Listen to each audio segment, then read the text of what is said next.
Welcome back to Right Now Trending TV News.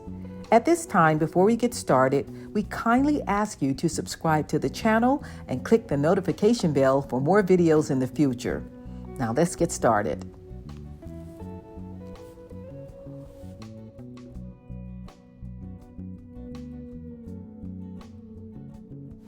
Let's dive into the juicy details from Dolores Catania, one of the most unshakable forces on The Real Housewives of New Jersey. According to Reality Blurb, Dolores recently opened up on a podcast, and let me tell you, she dropped some serious tea. We're talking about first season salaries, navigating the never-ending drama of cast divides, and even calling out Louis. But let's mix things up a little bit, shall we? I'm going to give you the scoop, but in a way that keeps you on the edge of your seat. Ready? First off, let's talk about the money, because who isn't curious about how much these housewives are making? Dolores didn't hold back when she spilled the beans on how little first season castmates get paid.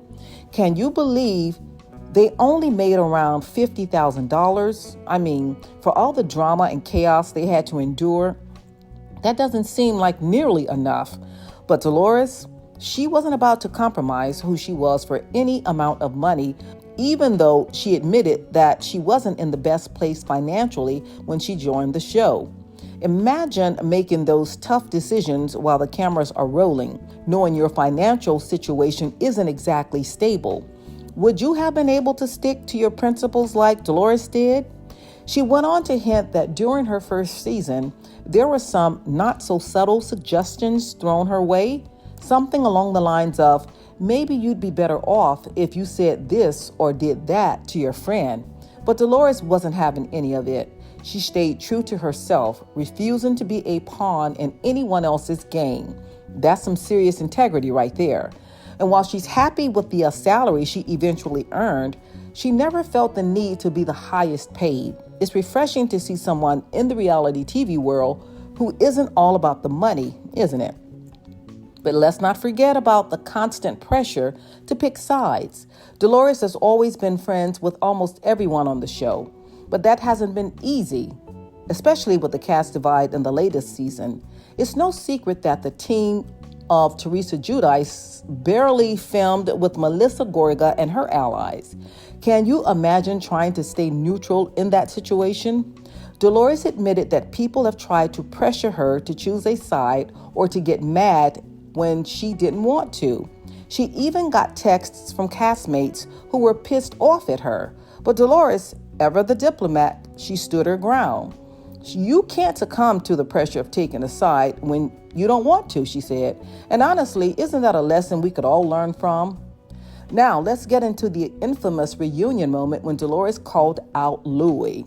You know, the one when Louis wished suffering on Margaret Joseph's son? Dolores had a visceral reaction, and she didn't hold back, but her reasons were twofold. She knew Louis was going to get flack for that comment, and she also believed it shouldn't have been said in the first place. Can you blame her for speaking up? Dolores has always been someone who calls it like she sees it, and this was no exception. Her father's advice has clearly stuck with her. I didn't teach you to be a friend when it's easy to be a friend. That's some powerful wisdom right there. But it's not all housewives drama in Dolores' world.